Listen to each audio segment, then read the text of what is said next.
Hello, hello, and welcome back to another episode of Business First Creatives. So, this is yet another episode in the series where I am sharing lovely people that I met at Creative Educator Conference. We are being joined today by Facebook ad guru. That's what I call her, not what she calls herself. But Jana Bishop is here, and she is going to make ads easy for us to comprehend and perhaps give you a little motivation and a little confidence that you need to hit publish if ads are something that you have wanted to experiment with. Jana, welcome to my podcast. Well, thank you for having me. It was so fun getting to meet you at the conference. I definitely enjoyed that and have been a huge fan since then. Oh, thank you. So, guys, Jana spoke at the conference, and of course, she was talking about ads. And I wanted her to come on because listening to her from the audience, I was like, gosh, should just go back to my hotel room and like make an ad in 20 seconds and hit publish. I was literally that motivated. And so I figured she was going to be a great person to come on and talk to you about ads. So, Jana, why don't you tell us a little bit about how you got started in ads? Because I'm absolutely fascinated by your origin story.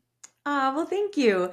So when I started out in online business, I actually had a stock photography company and I was doing photos for Instagram. If you remember back in the day when Instagram was a chronological feed and it was square format images and people were having to post like 2 and 3 times a day to stay at the top of the feed, I started doing stock photos for Instagram to help people that didn't have an interesting life have an interesting feed. And so that when I started that, I realized I was spending a lot of time growing organically. And although I enjoyed it, I was like, there's no way I can sustain this long term.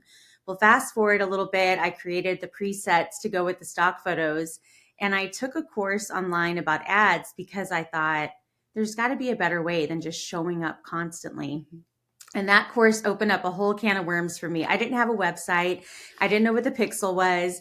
I just took the course and thought you just go on a website and you like upload some information and it all happens. And that was a huge wake up call for me. And so the course got me so far, but the real life experience was where things started to change. And through the years in selling, I think anyone that's in the online space or has digital products, you know that there's just kind of an ebb and flow. Sometimes some months you do good depending upon how much you show up. Other months sales may decline if you've kind of taken a break or stepped back. And I started seeing that in my own life as I've had 7 miscarriages. I've just had different things that kind of pulled me back from business through the years. Mm-hmm. And I noticed that in those seasons where I had to just kind of naturally pull back, my sales followed that rhythm. And I was like, I've got to conquer ads because I need something to show up so I don't have to show up. Yeah. And I remember when I got super serious, like I had been dabbling with ads, learning about them, trying them with really small budgets. And the month that I was like, I am going all in, and I put it on I had a little sticky note on my desktop that was like, you got this. Like, and I had my CPM goal and my ROAS goal, and I had all the things listed out that I wanted. And I went from like on average, I was doing 5 to 10,000 a month in sales on my digital products. And the month that I went all in with ads, I did 70,000 in sales. And that's when I knew like, okay, ads with organic is where it's at. It's not like I had a completely barren profile. It's not like I wasn't out there connecting and showing up. I was because I enjoyed that, but I needed something to stay consistent. So in the days when I needed a break or I needed to be with my family or I needed to just heal, Mm-hmm. I could do that and know that my sales wouldn't take a huge hit. And so once that month happened, I was like all in and really started like trying different strategies and figuring things out. And then a couple of years later, COVID happened and all of my friends were at home, during COVID, and they were all kind of experimenting with like online business. So then I started meeting with them one-to-one over Zoom and we'd set up their ads and I'd tell them a strategy. And it just kind of took off from there where I realized I love online business, but even more than that, I love making sales possible 24/7. And that's what ads do.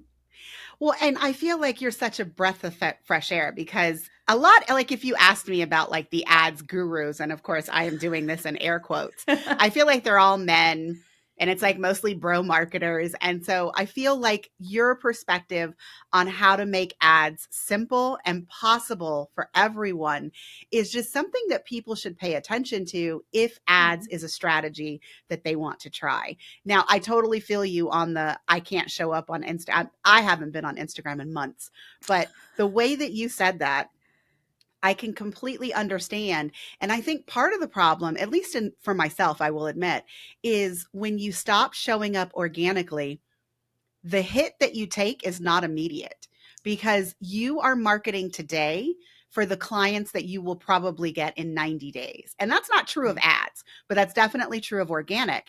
And Mhm. so if for some reason you can't show up for your business because of whatever your reason is, you don't immediately notice it. It's not until months down the line when your leads have dried up, your website hits are down, like whatever it is, and you're like, oh my gosh, like my business is tanking. What happened? And it's Mhm. not something that you did, a couple days before or a couple weeks before. It's months ago when you changed your strategy of how you were showing up for your business. And it just took that long to catch up. Yeah, you're so right in that. And I think that's the thing in online business. We're used to getting into a rhythm and we're used to like, we kind of train people on our rhythm, right? And so if you have like a long runway, then of course, if you stop showing up, eventually that runway is going to run out. And Yeah. so I completely agree with you that sometimes it's not the immediate hit. And so we don't really take notice.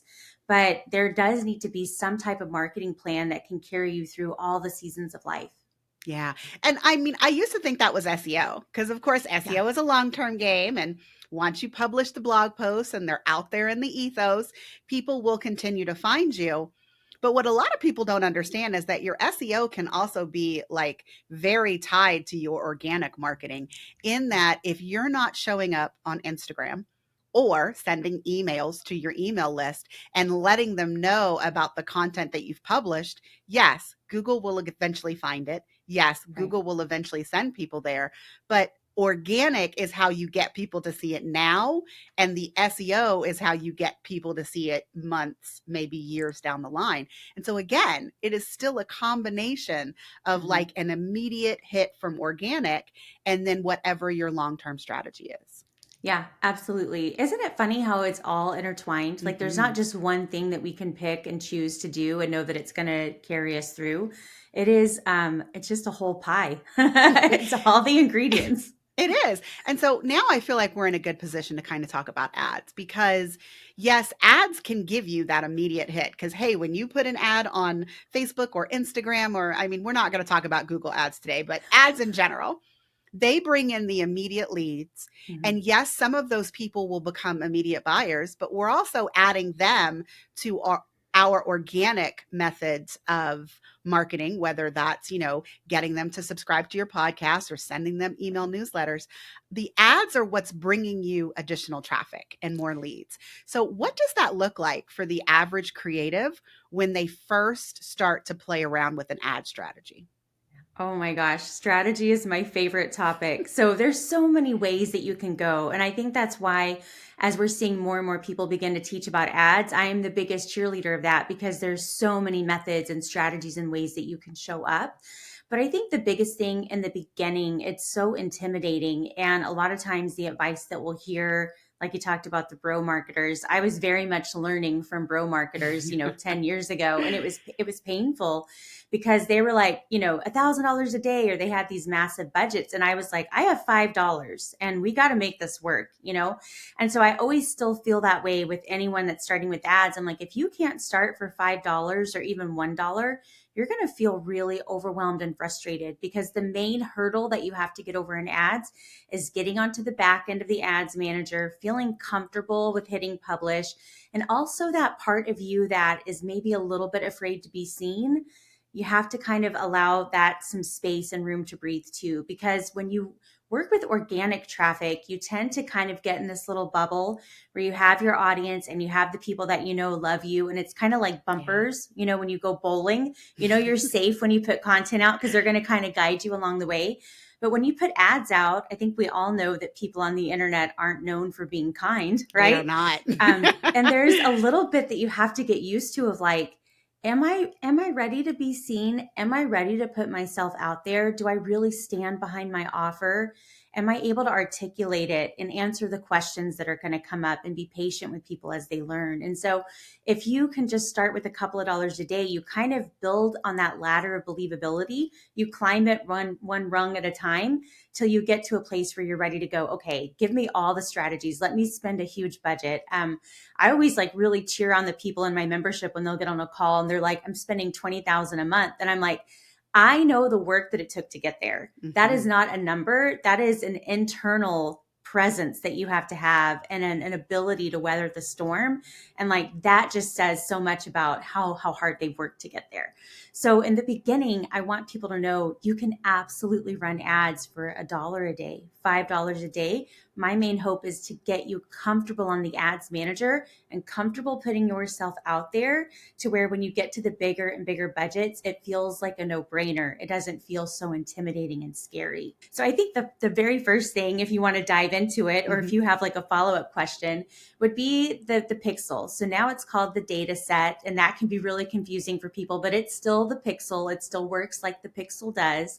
And if you imagine Meta, Facebook as like Disneyland. If you've ever been to Disneyland, right? And you go into the park and Disney is looking at you the whole time you're in the park. They know what you're doing. Like, right? Disney is a full-on production. They keep it clean. They watch out for people. Like they know what you're doing. They can track you in the park. That's the same thing with Meta. When you're on their island, when you're in their amusement park, they know what you're doing, right? They know what links you're clicking on. They know what's happening. But when you leave that park, when you leave Meta, when you leave Disneyland, they don't know where you're going for dinner. They don't know. They don't know where you live, right? Same with Meta. Meta needs a way to track you off the island to know what actions you're taking and what you're doing. And so the pixel is like the bridge between Meta and your website, and it sends the information back and forth like a little bridge. And it's like, oh, they clicked on this link. And the Meta's like, okay, thank you. And it collects the data. And then it says they purchased this. And then the pixel sends the information back. And Meta's like, okay, now I know that Coley likes to purchase, at 12 a.m. Like it tracks, right? It does. Yeah, it knows you. So it does know me, and you must know me because you mentioned Disneyland. Hello. The one thing that I want to kind of like take a step back from the pixel. And first, actually, before we go there, listening audience, the best advice that Jana gave from the stage at Creative Educator was if you are not ready to run ads, you should still go put the pixel on your website. Like you should, the data set, you should do it today. You should do it tomorrow, because every moment that the pixel is on your website, it is collecting information about the people who are visiting, so that when you are actually ready to run ads, it has quite the runway of knowing about the people who are visiting your website, what their habits are, what links they're clicking on, to then connect it when you actually start running ads. So, I mean, I think we should start there, because that Yes. was like the biggest thing that she said. And I was like, yes, my pixel's there. But I was like, no one, anyone who doesn't have a pixel should do it immediately. Absolutely. The pixel is like the best little matchmaker, right? It's going to put the best offer in front of the best person that's most likely to buy it. And so the more that it has time to collect information and begin to understand your audience's buying habits or what they're interested in, the better your ads are going to do whenever you do finally hit publish. Yeah. Now, there is a little piece of information I need to give you with that. When you install the data set or the pixel on your website, you also need to make sure that you have a cookies banner, because that pixel collects information immediately the moment people hit your website. And so you need to have that disclaimer that, yes, I am collecting information. That way you can just be upfront and honest with anyone that's visiting your website. Absolutely. I mean, terms of conditions and Yes. yes, all of that should be on everyone's website. I haven't actually had a lawyer on yet. I feel like I should have a lawyer on to tell everybody the importance of having both of those on your website. Yes. Yes. So I want to, again, like we're going real basic here. So the terms that some of us hear a lot are cold audience, warm audience. Can you talk a little bit more about what each means and how they play into like your overall strategy of running ads when you are a beginner? Yeah, absolutely. So a cold audience means that they have not heard of you before. You are brand new in their world. They have never maybe even heard of your offer, right? Some people have such unique offers or products that it's like you're part of you showing up with ads is to even educate people on your offer, on what it is. And then they're getting to know you in the process. So a cold audience is just like if you just plop down in the middle of a mall and started talking to people, that would be the same as when your ads show up to a cold audience online. They have no idea who you are. You're just kind of someone shouting into the void and hoping your message lands with the right person. Now, ads do help you target them a little bit easier than the example I gave, but if you can get a visual around it, that would be a cold audience. Now, a warm audience would be people that are already kind of familiar with you. Now, they may not know a lot about you. They may not have visited your website yet, but they've probably interacted with a post on Instagram, or they may have listened to you on a podcast and then visited your website as a result. So a warm audience is not always like your number one fan, but they're at least they're people that if you were to plop down in the middle of a group, they'd be like, oh, I think Mhm. I've heard of her. I think I know her. Oh yeah, I've heard of that before. And they kind of gravitate in because it feels familiar. It feels like home. And so when you talk about your $5 a day that people can spend in the initial or even a dollar a day, Yeah. are we talking about warm audiences or cold audiences and why? Yeah, so most of the time that is going to be a warm audience, especially if you have been on Instagram or even Facebook for any length of time, even if you only have 50 followers, that is a warm audience that is signed up and said, I like you. I like what you're talking about. I want to hear more. And so that warm audience is absolutely someone that you can target with an offer. And so this is actually called retargeting, or some people will call it remarketing, but it's putting your content in front of people that have already interacted with you in some way, shape, or form, right? They're slightly familiar with you. And so when you can begin to put some money behind ads and show it to a warm audience, not only are you giving yourself the best chance at a conversion, at a Mhm. sale or a lead or someone clicking, you're also allowing Meta to begin to understand who your audience is so they can find more people just like them a little bit later on. Yes. And even though this might seem, because we've talked about the back end of the Meta Ads Manager, but one of the things that the audience would do if they were going to run ads is they're selecting how to identify that warm audience. And so for myself, it would be like, hey, anyone who has interacted with a video that I've put on Instagram in the last 90 days or the Yep. last 180 days, I'm going to show you this new piece of content that Coley is pushing out in an ad.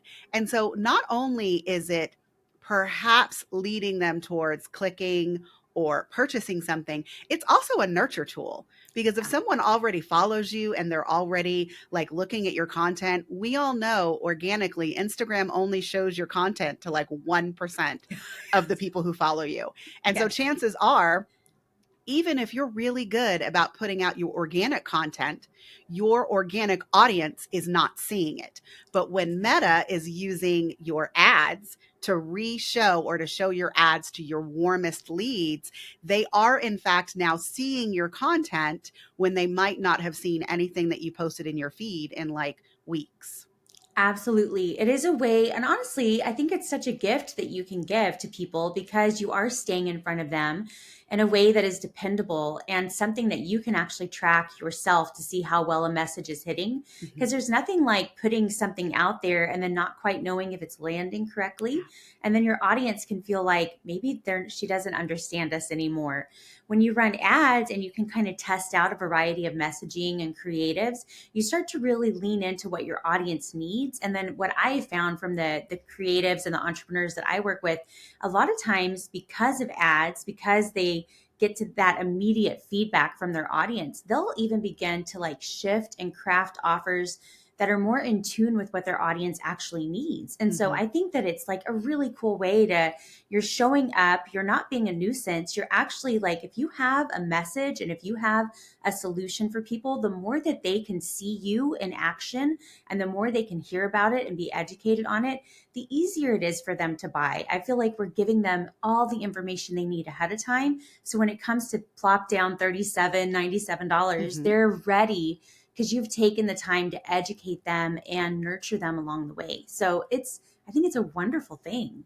It is. And I mean, I know a lot of us feel a certain kind of way about the pay to play, but you really are, in the case of warm audiences, you are paying to make sure that the people who have interacted with you in some way are actually seeing your newer content. And so, whether you Absolutely. like it or not, that is giving you a higher return on your investment, if you will. You spend a lot of time doing your organic marketing, your organic social media posts. But if you're specifically targeting your warm audience and you're paying, even if it's $1 or $5 a day, Yeah. at least you know that your people are seeing your stuff. Absolutely, absolutely. And they're going to keep interacting with it the more that they see it. And so, like you said earlier, the organic content, there's no guarantee really. It's such a small percentage of your audience that's seeing the organic content. And I know how hard people work on organic content. It's not like it used to be where you could take a picture and post it. It is so much work that goes into making sure that your message resonates, making sure that you're showing up in a way that your audience can understand. So if you can put some money behind that and repurpose it and make sure your audience sees it, I think that is the ultimate like move in business is to like you're working smarter so that Not way your harder. content goes yeah, your content goes so much further. It does. So I want to address one more thing before we kind of move on to the, hey, once you're in the ads world, this is how you make sure that you're ready to put more money behind it instead of just your dollar a day.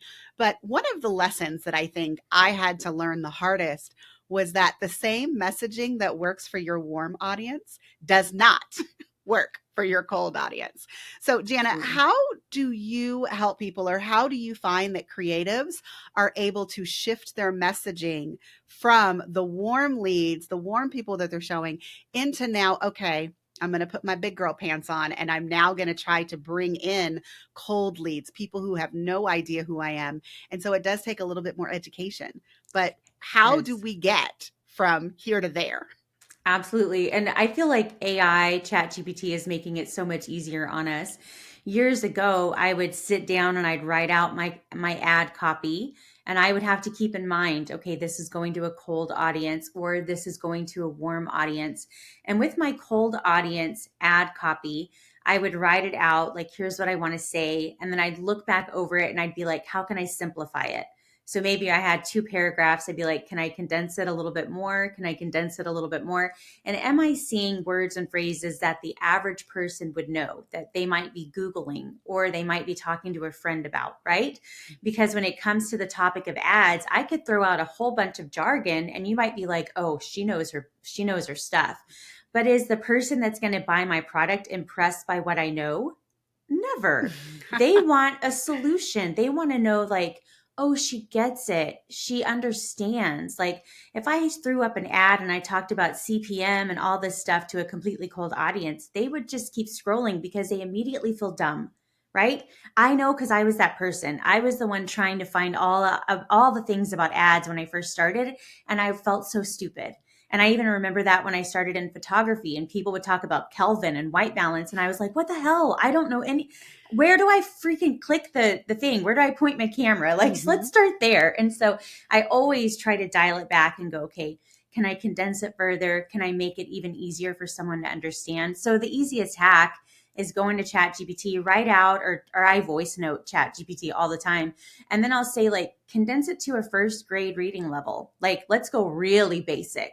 And then from there, I can like bump it up a notch and go, okay, that's too basic. That's almost condescending, right? Let's bring it up a little bit more. But the more that we can understand that a cold audience is not going to be interested or impressed by what we know, they're only going to be brought in by us going, I have a solution for you. I know the pain that you're in. And so let me let you know I understand you. And here's a really easy solution. I Mhm. always feel like the more that we can lead with that, with a cold audience, you're going to get their attention because they're going to feel like, okay, she gets it. Yeah. So we've talked a lot about testing. We've said that word probably a couple times and we're not really addressing it. But when you have decided to run ads and you go on the back end and even if you're running it to your warmest leads, you still have to do testing. So Yeah. Jana, explain what we mean by testing in the context of Facebook and Meta ads. Yeah, so it is a little bit of a beast. So don't get overwhelmed because once you get on the back end, it will make sense. Like it'll start to click. But basically when you run ads and you determine if you're going to run them to a cold audience, and the way that Meta sets things up, they'll allow you to pick people that have a certain interest. So for instance, you might want to run an ad about golf. Well, you can choose golf as an interest and then you can begin to craft your ad, your creative, which would be the photo or video, and then the copy, which would be the text that goes on there. You can begin to craft that to really speak to that specific interest that you're targeting. But one of the ways that you're going to quickly find out if your message is landing or not, or if you're going to bring in sales or not, is you're going to have to do a lot of testing. And so the way that I like to test is pretty easy. I like to just allow Meta a little bit of freedom in the beginning. So I'll either, if I know my interest based audience like the back of my hand, I'll use it, right? Like I think golf is a really great example. That's an easy one to plug and play. Online businesses sometimes is a little bit harder because we're like, do they like Gary? Do they like Marie? Who do they like? Who do they follow? Right? We're a little bit limited on that. So the biggest thing that's going to convert now, even more than an interest based audience, is what your creative and your copy say. And the way that you can begin to find out what is working is by testing.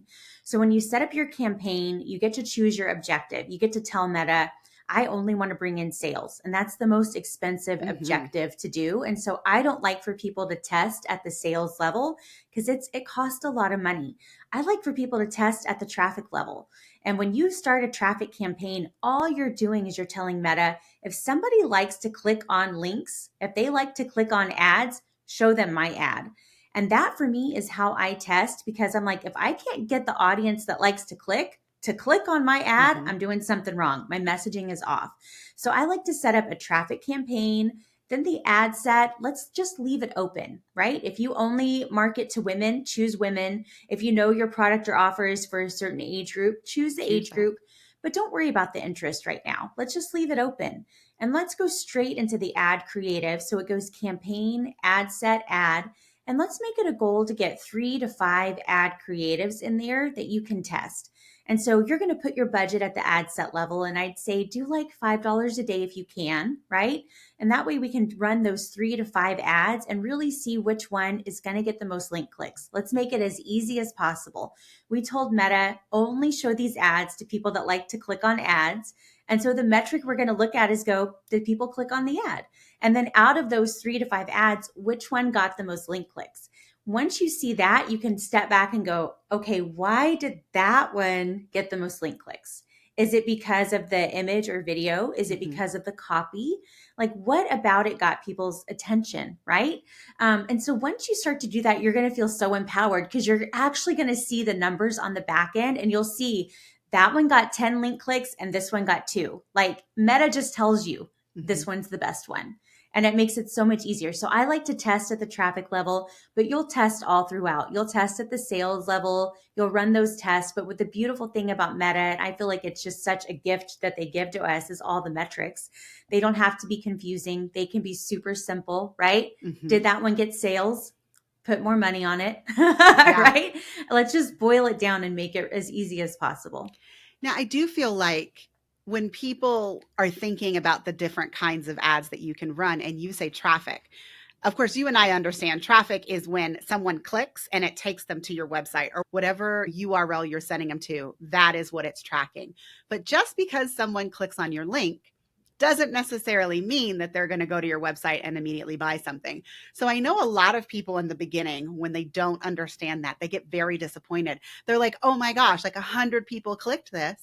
And then they went to my website and no one bought. Well, but guys, we were only testing whether or not we could get someone to click. Whether or not they convert when you get to your website is an entirely different thing. You have to look at the things that are on your website to see if it was something that would actually convert them. Was it clear what the offer was? And that's something off of Meta ads. But the other part about Meta ads is that we were only showing that to people who really like to click. We Mhm. weren't necessarily showing it to people that Meta has identified will actually purchase off of an ad. And I should just Exactly. throw that out there. I am someone who clicks on links and buys. I have been gotten buy Instagram ads so many times. I mean, my bras, I think I've bought leggings. I mean, Oh, I am everything. definitely someone who likes to click and buy. But if you were doing an ad, it would be way more expensive for you to have Meta show your ad to me as someone who has experience and a history of buying versus just showing it to people who like to click. So just think about it as levels. I just Yeah. don't want anybody to be disappointed that they're like, I got 100 clicks and no one bought. Absolutely. And that goes back to what you're telling Meta. When you choose that objective, you're telling Meta, only show my ads to these people. And so traffic is way different than sales. Mhm. And like you said, you are absolutely in that sales bucket. I am too. So when I get served an ad, I know they're paying money for me to see it because they know that I'm a buyer, right? Versus the ones that I just kind of scroll past because those are probably ones that people are testing. And so, yeah, when just because you're running an ad does not mean it will turn into sales. Now, you will have a better chance at the sales campaign with getting sales. But when you first test your creative, that allows you to know, is your ad even something people are interested Mhm. in at all? Because if it's not, then you're going to just be wasting money, even at the sales level. So, yeah, I love that you clarified that because that is a common misunderstanding.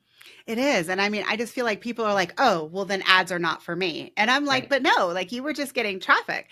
And then Yeah. plus, I feel like one thing that you and I actually didn't talk about is that when you are running ads and you are trying to make sales, if you don't sell it organically, doesn't matter how much money you put behind your ads, it's probably not going to sell to an ad set either. Like it Oh, has to so sell organically yes. first. Yes, it has to be a proven offer. Now, I know a lot of people like to test their offers. I don't like to test my offers with ads. I like to test my offers organically and then move them into ads once I know what is working and proven. That is part of my personality type. I want to make sure that I'm putting the best that I can out there. And so I want to bring the best to my audience, not something that I'm just kind of like, it might work, it It might might not. work. No, no. Because then energetically, I get behind it so much better when I know like this absolutely works. This will get you results. This will help you. When I can stand behind it like organically, I can sure as hell stand behind it when I'm putting money on it, right? Like there's even Yes. more excitement and energy that goes there. So that is, I think, one of the biggest things that people don't think about first. If you aren't getting the sales organically, you're not Ads going to won't get fix sales with it. ads. That is a product or offer problem. That's not an ads problem. And it's funny because what made me think of that is I have had a Google Ads expert on here. And I mean, we went off on a tangent about ads will not fix your broken offer. If it Right. doesn't convert to people who know you and love you and are following you organically, putting money behind it and sending like a bunch of traffic to your offer is not going to get you more sales. I was just thinking to Exactly. myself, oh my gosh, we've had so much of this conversation and didn't Yes. actually say that part. Exactly. I mean, ads are the amplifier. So whatever is working in your business will be Mhm. amplified. Whatever is broken in your business will be amplified. And I think that's why I cheer on the people that are getting those big ad spends because I'm like, you did the work. Mhm. You all the things got amplified. So you had to go in and fix what was broken. You had to put the mirror up to yourself and your offer and go, that's not good. I need to work on it. And so that when you see those people that are spending more and more money, you can know behind the scenes they did a shit ton of work to get Yeah. there.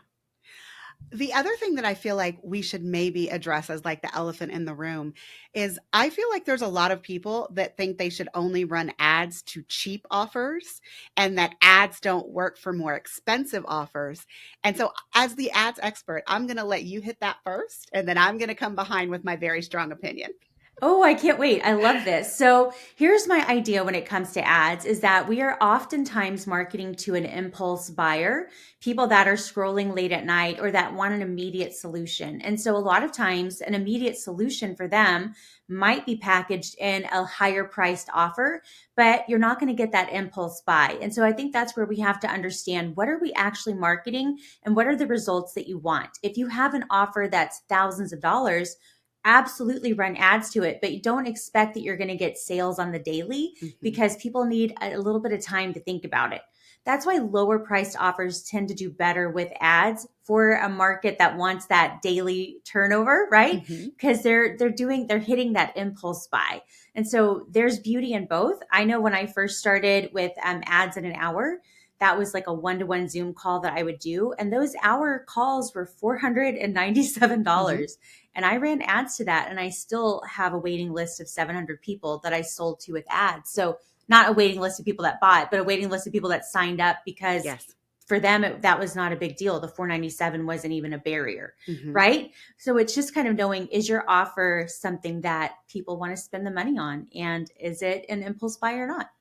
And I love that you said 497 because I feel like a lot of people think, oh, well, ads should only be done for like things that are under $100. And I'm like, no. I'm like, it might take more nurturing.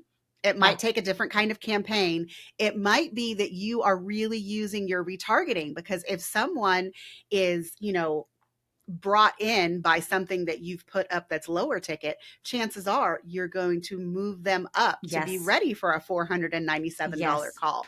But I mean, would I run ads to my $5,000 Dubsado setups? Absolutely not. I Right. don't know that I'll ever be in a position where I would want to do that. But Yeah. would I run it to my $1,000 course? Absolutely. Hmm. After I've made sure that the ad copy is working, that I'm not going to be putting money behind something that's just going to absolutely fail. And my course is a proven offer. My lower ticket items are a proven offer. And so while the people who would buy the lower ticket are different than the people who might purchase the $1,000 course, those people still exist Yes. on Instagram if that's where Yes. I'm, trying to run my ads to. But don't think that your price point is like that barrier to what you can and cannot run ads to. Absolutely. It's all about thinking about the ads as an ecosystem. They can all work together. And so, one of my favorite hacks is like right now, I have like an update to a course that I did, and I have a little add on that people can buy. Well, I'm running daily emails, and then guess who I'm retargeting? Everybody on my email list with Yes. ads. And so, I know that I'm asking them to spend a little bit more money to get faster results. And so I'm just making sure I'm hitting them on Instagram, on my ads, in the email sequence, understanding that I need a little bit of a longer runway. They're probably not going to purchase today, Mm-hmm. but by the end of the week, maybe by the end of the month, probably for sure, right? Yeah. It's understanding your audience enough to go like, I'm going to actually like nurture them and market to them in all different ways that they can appreciate and learn more Yes. from. So, yeah. Jana, you also, I mean, see, we're having this conversation and I'm just thinking of more and more things. I will say, when it comes to like the rule of seven, you've heard of the rule of seven, right? People Yeah. have to see your offer at least 7 times before they even register that it's been in front of them. And while we've talked a lot today about ads being the way to make sure that the people who follow you, the people who have visited your website are actually being shown your content on Instagram, that doesn't mean that you should only do these things in ads. As Jana Right. said, she's currently writing emails to some of the same people on her email list. And so it is about, maybe they didn't have a chance to read your email. Right. Maybe they saw it. Maybe they saw the subject line and they saw it, but it didn't register. And it's Exactly. not until they're doing their morning scroll on Instagram with their coffee. I know I'm not the only one that just goes searching for Disneyland reels, but as they're scrolling on Instagram in the morning, they might see your ad. And then Mhm. they're like, oh, didn't she send an email about that? And they'll either interact with your ad or they'll make a little mental note. Oh, I should go back and see what that email was actually all about. I feel like a lot Absolutely. of us underestimate the power of having an email in someone's inbox, even Mhm. if they don't open it, even if they don't click on what's inside, at least they're registering that it's there Yes. and it's part of the entire ecosystem of all of the places that they Yep. will see you and your business and your offers. And ads is just one part of that overall marketing strategy. Absolutely. And now I would say it's a really strong part, right? Because it's just pushing you out consistently on a Mm-hmm. platform that people are on quite a bit. But when you understand that there are multiple ways to market to your audience, and that this is just one way to help push the message even Yes. further, you feel even more empowered and excited. And I know about the rule of seven. I often will joke that it's 7,000 It is because, now. it's like, I'm like, don't worry about overwhelming your audience. The more that you put out there, I guarantee you, they're hardly seeing any of it. So the more that you put out there, the better chance you have of staying in front of them and positioning yourself as an answer to their problem. Yeah. And again, the whole retargeting, like if someone, because I recently did this with someone that I follow on Instagram, I kept seeing all of these offers, right? And one of them finally just clicked for me. It was a Yeah. $47 product. And I was like, okay, let me click on this. I clicked Mhm. it and I bought it.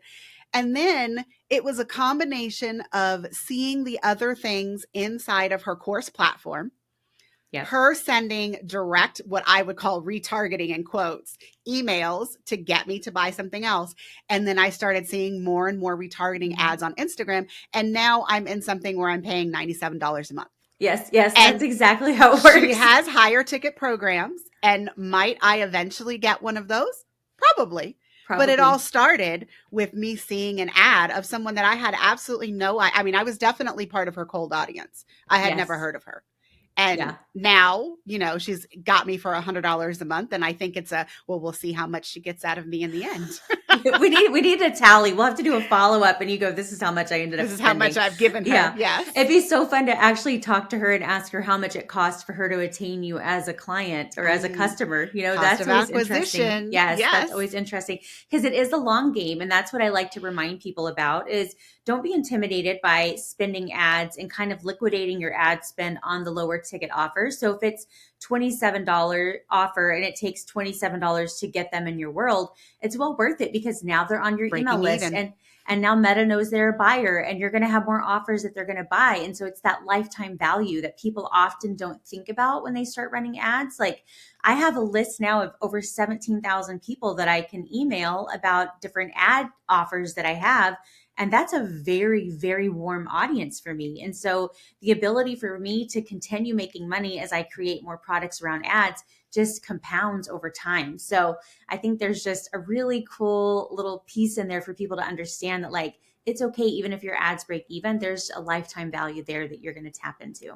I mean, there's a lot of love if they break even because Yeah. you are attaining because okay, if it costs, let's do the $27. If it costs $27 to get me, but you're also getting like 30 other leads that didn't buy yet. I mean, that's Right. 31 leads. That's not just the Yes. one person. So Yes. yes, you're paying to get the one person, and if they pay you $27, they've kind of paid for themselves, but they're also paying for all of these other people to join your Yes. email list I so love that you that. can continue to nurture them. And now they're in your ecosystem. And hey, it might be that whatever you pitch to them wasn't the right offer, but Yep. something else in your offer suite while you're nurturing them is. And so I just don't want anybody to discount if someone doesn't buy the first offer that you offer them, doesn't mean that they're not interested in you or your services, doesn't mean that they won't eventually buy. They may not eventually buy that offer, but chances are you've got something else in your pocket that they are eventually going to bite on. Absolutely. And I love that you said that. It's not just, you didn't just pay for that one buyer, you paid for all of the other people Mhm. that saw your ads. It is incredible advice. Like, I wish I would have written that into an ad. It's Well, so I'll give you a good. transcript from this and you can use it to your heart's content. Because it's just such a like an easy way to understand and not be defeated by the numbers. Understanding that like ads are marketing, they're never a guarantee, but they are definitely a fast track. And Yeah. so I love how you said that. All right, guys, we are now, and I've never done this, but we are at 42 minutes. And so here's the thing. I had a couple more questions that I wanted to ask Jana, but I feel like if I ask her these questions, it's going to take us 20 to 30 minutes to kind of like fully flesh them out. So Jana's going to be back. She hasn't said yes, Okay. but she's going to be back for a part two I where love we it. will talk about like phase two or stage two, where you're running ads, you're bringing people in, and then what's kind of the next level of what you should do now that you actually have these people coming into your world. But Jana, is there anything else that you want to say about getting started in ads? Yeah, really just give it a try. Get that pixel on your website and then just kind of click around on the back end of Meta. Like, don't be intimidated by it. You're not going to break anything. You're not going to spend too much money if you're only doing $1 a day, right? This is just all to get you comfortable because the more that you feel comfortable, the more you feel like I've been here before, I know what to expect, the easier it's going to be for you to create multiple campaigns and start putting more money on ads. If there's anything that I can get people to do is just give it a try. Like Mm-hmm. just kind of dip your toes in because like you can see it build over time. Remember when I said like I was doing 5 to 10,000 organic, and then when I really got focused on ads, I had just an exponential month of growth. And I see that happen for people. Now the numbers aren't always the same, but I do see that like where they build their confidence and then they start putting more time and money towards ads, and then the ads start performing better for them. And it's just a really beautiful process. So don't be intimidated by it, even though it is intimidating. Just try it, just get a little familiar with it, and then it'll get more and more exciting as you go along.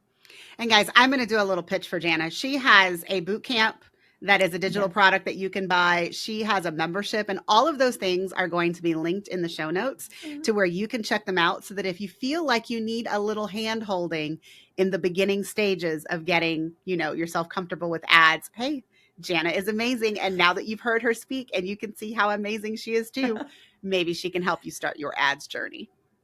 Thank you so much. This was so much fun, and I will definitely be back. I love Yeah. that. I mean, everybody always wants to come back. I don't think anybody's ever told me no at this point, but that's why I have so many returning guests. I always feel like, okay, yeah, we did a really good job on this, but like I can totally see this as like, a next level conversation if we come back Yes, in a few months and we're like, okay, did you try the ads? And now if you have, this is what you should do next. So I we're love going to it. have her back. I love it. Thank you so much.